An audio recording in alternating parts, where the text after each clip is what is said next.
नमस्कार, मैं हूं मुनीश दाकरे और आप देख रहे हैं समाचार टुडे। बढ़ते हैं आज की प्रमुख खबरों की ओर। धौलपुर जिले के मनिया थाना इलाके से एक सनसनीखेज मामला सामने आया है, जहां इछापुरा गांव में एक नवविवाहिता की संदिग्ध परिस्थितियों में मौत हो गई। ससुराल पक्ष ने मायके वालों को सूचना दिए बिना ही आनन फानन में शव का अंतिम संस्कार शुरू कर दिया। घटना का विवरण। आगरा के खेरागढ़ निवासी 24 वर्षीय गुड़िया की शादी महज 7 माह पहले 28 मई 2025 धौलपुर के पंकज के साथ हुई थी। शनिवार को संदिग्ध हालात में गुड़िया की मृत्यु हो गई। जब मायके पक्ष को इसकी भनक लगी और वे गांव पहुंचे तो उन्हें श्मशान में बेटी की चिता जलती मिली। गुस्साए परिजनों ने तुरंत इंजन चलाकर चिता पर पानी डाला और आग बुझाकर पुलिस को सूचित किया। पुलिस और प्रशासन की कार्रवाई। सूचना मिलते ही मनिया थाना पुलिस और एफएसएल टीम मौके पर पहुंची। साक्ष्य नष्ट होने से बचाने के लिए घटना स्थल से जरूरी सबूत जुटाए गए। मामले की गंभीरता को देखते हुए जिला अस्पताल के डॉक्टरों की टीम को मौके पर ही बुलाया गया, जिन्होंने अधजले शव का पोस्टमार्टम किया। दहेज हत्या का आरोप। मृतका के परिजनों ने ससुराल पक्ष पर गंभीर आरोप लगाते हुए बताया कि शादी के बाद से ही गुड़िया को दहेज के लिए प्रताड़ित किया जा रहा था। उनका आरोप है कि ससुराल वालों ने उसकी हत्या की और सबूत मिटाने के उद्देश्य से गुपचुप तरीके से अंतिम संस्कार करने की कोशिश की। वर्तमान स्थिति। थाना प्रभारी नीरज शर्मा के अनुसार मामला दर्ज कर लिया गया है और पुलिस हर पहलू से जांच कर रही है। पोस्टमार्टम रिपोर्ट और एफएसएल साक्ष्यों के आधार पर आगे की कार्रवाई की जाएगी। मेरा नाम देवेंद्र सिंह है। मैंने अभी वो 28 मई को अपनी लड़की गुड़िया की पंकज के साथ शादी की थी। तभी से उसको तंग करता था,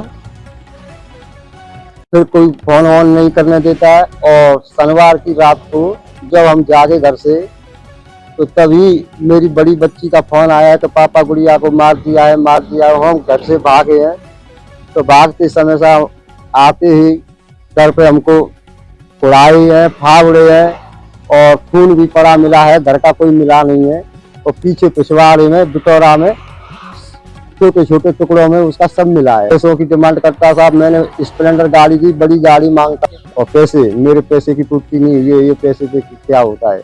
ऐसा मुझे मेरी बच्ची का हुआ है, ऐसा ही उसका होना चाहिए सर। तब मेरे न्याय मिलना चाहिए। तक भी करते थे जो बड़े वाले हैं मेरे दामाद, उन्होंने शादी करा। ये कहते थे कि फोन पे तो मैं तलाक दे रहा हूँ साहब, उसके लिए रख लो, मैं नहीं रखता हूँ, मैं तो 2 बीघा खेत बेच दूंगा, ये भी कहते थे। तो हमने कई बार उनसे कहा तो वो घर पे कहने आए तो उसे गाली गलौज करते। ओमपाल से कई बार मारपीट भी की है। तो ये सब करते और किसी से और से भी बात नहीं करने देते, किसी से नहीं करने देते। घर को ना माँ को ना बाप से, किसी से बात नहीं की। धौलपुर से एक हृदय विदारक घटना सामने आई है, जहां पत्नी के मायके रहने से परेशान एक व्यक्ति ने कथित तौर पर फांसी लगाकर अपनी जीवन लीला समाप्त कर ली।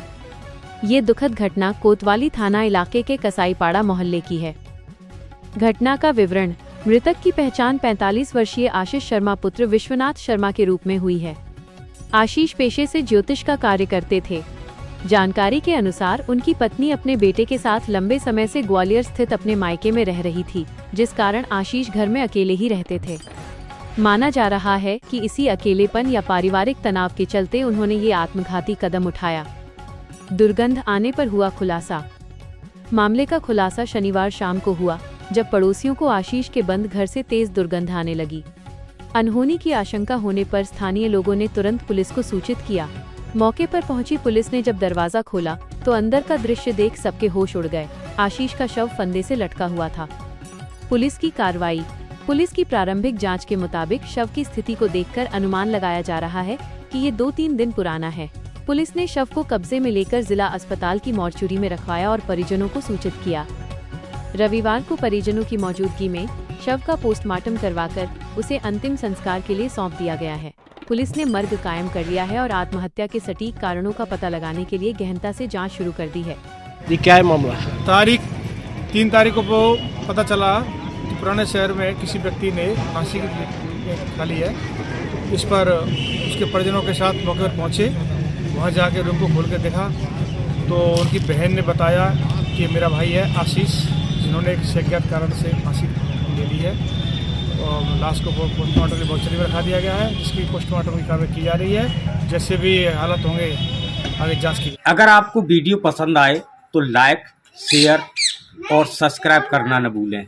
आज के लिए बस इतना ही, तब तक के लिए नमस्कार।